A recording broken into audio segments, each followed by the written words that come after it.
ఘనుడు రక్షకుడు పరిశుద్ధుడైన యేసుక్రీస్తు శ్రేష్ఠ నామములో మీకందరికి వందనాలు. మొదటి దినవృత్తాంతముల గ్రంథము 4వ అధ్యాయము 9-10 వచనాలు. యబ్బేజు తన సహోదరుల కంటే ఘనము పొందినవాడై ఉండెను. వేదన పడి ఇతని కంటినని అతని తల్లి అతనికి యబ్బేజు అని పేరు పెట్టెను.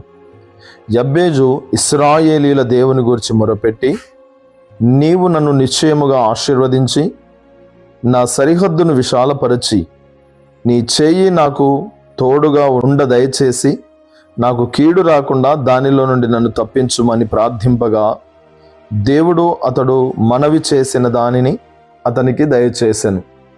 ప్రియమైన దేవుని సంగమా, దేవుని పిల్లలారా, యబ్బేజు అనే పేరు అతని తల్లి అతనికి పెట్టింది. వేదనతో అతని కనుట వలన అతనికి ఆ పేరు పెట్టింది. ప్రియులరా, అతని జీవితము వేదనకరమైన స్థితిలోనే జీవిస్తున్నట్లుగా గమనించవచ్చు.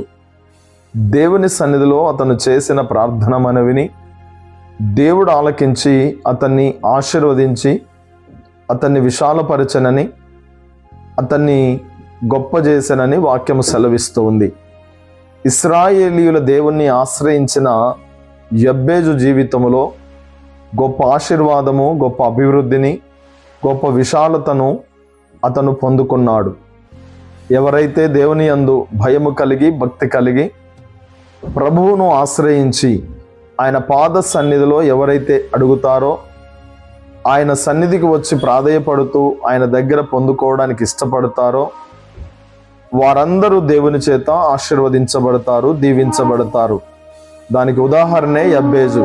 గనుక ప్రియ సోదరి సోదరుడా, నీ జీవితంలో కూడా నువ్వు దేవుని దగ్గర మొరపెట్టిన ఎడల నీవు ఆశీర్వదించబడతావు, దీవించబడతావు. ప్రార్థన మనవిని ఆలకించే సర్వ శరీరులకు ఆధారభూతుడైన దేవుడు నీ ప్రార్థన మనవిని ఆలకించి నీ గొప్ప జవాబిస్తాడు. అట్టి కృప దేవుడు నీకు అనుగ్రహించును గాక. ఆమెన్.